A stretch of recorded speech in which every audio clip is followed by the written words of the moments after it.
Hi అండి. ఈరోజు ఒక సింపుల్ చిట్కా చెప్తున్నాను. మనకి రాగి ఈ మధ్య అందరూ రాగి పాత్రలో నీళ్లు తాగాలని అందరం రాగి ఎక్కువ వాడుతూ ఉన్నాము. అయితే వాటిని క్లీన్ చేయాలంటే చాలా కష్టంగా ఫీల్ అయ్యేవాళ్ళము. ఏవో లిక్విడ్లని, పేస్ట్లని, అదని ఇదని. కానీ సింపుల్ అండి. ఒక హాఫ్ నిమ్మబద్ద, ఒక టేబుల్ స్పూన్ ఉప్పుతో మనం ఎన్ని రాగి పాత్రలైనా కూడా, గిన్నెలైనా కూడా క్లీన్ చేసుకోవచ్చు అండి. చూడండి, ఒకసారి ఒక చిన్న హాఫ్ నిమ్మకాయ బద్దండి, ఒక టేబుల్ స్పూన్ ఉప్పు, కళ్ళుప్పు అయినా తీసుకోవచ్చు, మెత్తడి ఉప్పు అయినా తీసుకోవచ్చు. చూడండి, మనం ఎక్కువ ఫ్రీక్వెంట్గా నేను క్లీన్ చేస్తూ ఉంటాను కాబట్టి అంతగా ఏమీ నల్లగా అయిపోవు అవి.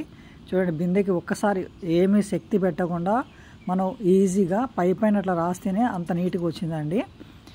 ఇది అందరూ యూజ్ చేసుకున్నారు అనుకుంటున్నాను. శ్రావణ మాసం దగ్గరకు వస్తుంది. కలశాలు అట్లాంటివన్నీ కూడా మనం ఈజీగా క్లీన్ చేసుకోవచ్చు. దీనికి ఎట్లాంటి ప్రెషర్ కూడా పెట్టాల్సిన అవసరం లేదు. జస్ట్ నిమ్మ ముక్క ఉప్పులో అద్ది దానికి రాసామంటే వెంటనే క్లీన్ అయిపోతుంది. చూస్తున్నారు కదండి, క్లీన్ అయిపోతుంది, నీట్గా క్లీన్ అయిపోతుంది. చాలా యూస్ఫుల్ అండి ఇది. ఒకసారి మీరు ట్రై చేయండి, నచ్చితే కామెంట్ చేయండి అండి. చూడండి ఎంత బాగా తళతళ మెరిసిపోతున్నాయో. ఏమి మనం ప్రెషర్ పెట్టొద్దండి, ఊరికి జస్ట్ ఉప్పులో అద్ది నిమ్మకాయ చెక్కని రాస్తే చాలండి, అంత నీట్గా వచ్చేసినాయి అన్నీ కూడా. చూడండి, గ్లాస్ కానీ కలశం కూడా ఒక నెల రోజు నేను క్లీన్ చేయలేదు. అవి చూడండి, వాటర్ పడిన సార్లన్నీ ఉన్నాయి కదా, అవన్నీ కూడా ఎంత ఈజీగా పోతున్నాయో చూడండి. ఒక్క నిమిషంలో మనం ఒక బిందె మనం క్లీన్ చేసుకోవచ్చు అండి. చూడండి, ఒక సెకండ్ కూడా పట్టదండి మనకి క్లీన్ చేసుకోవడానికి. ఎంత నీట్గా వచ్చిందో ఒకసారి. జస్ట్ ఉప్పు, నిమ్మకాయ చెక్క ఈ రెండు ఉంటే చాలండి, అంత క్లీన్ అవుతాయి. ఒకసారి మీరు ట్రై చేసి చూడండి. ఏ లిక్విడ్ అని అదని ఇదని అంత హడావుడి పడకుండా ఒక నిమ్మ చెక్క ఉంటే అది పాడైపోయిందైనా సరే అండి, కుళ్ళిపోయినా, పాడైపోయినా, ఎండిపోయినా కొంచెం ఉప్పు తీసుకొని దాంట్లో పెట్టి అద్దేసి రుద్దామంటే రాగి పాత్రలని కూడా తడతలా మెరిసిపోతాయండి, నీట్గా కొత్త వాటిలాగా. గ్లాసు కూడా చూడండి, జస్ట్ అట్లా అంతే రబ్ చేశాను పైన, ఎంత నీట్గా వచ్చేసిందో. థ్యాంక్ యూ అండి. Thank you for watching my video.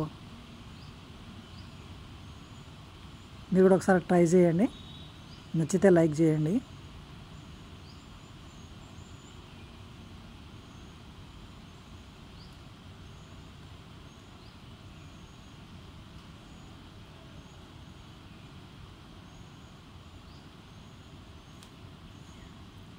ఇలాంటి చిట్కాలు చాలా ఉన్నాయండి, చెప్తాను. నాకు తెలిసినవి, నేను వాడుతూ ఉండేవి.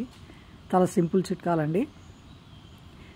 అలా రాసి పెట్టిన తర్వాత జస్ట్ మనం గిన్నెలో తోముకునే సోపు, విమ్ సోపు కానీ ఏదైనా కానీ ఊరికి జస్ట్ అట్లా మనం రబ్ చేసి కడిగేస్తే నీట్గా వస్తాయండి. తర్వాత బట్టతో తుడిచి ఆరబెట్టామంటే మచ్చలు కూడా పడవు, నీట్గా ఉంటుంది.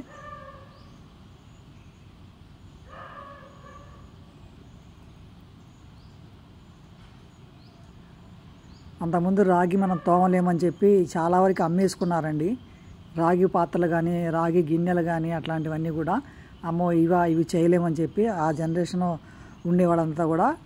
తర్వాత మన పిల్లలంతా కూడా అమ్మేశారు. కానీ మళ్ళీ ఇప్పుడు స్టార్ట్ చేశారండి.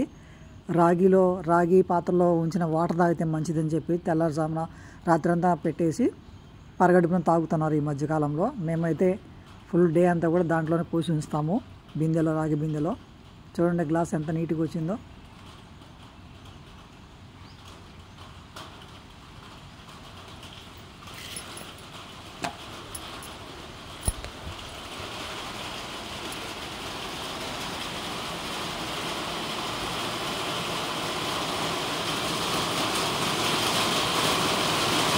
థ్యాంక్ యూ అండి.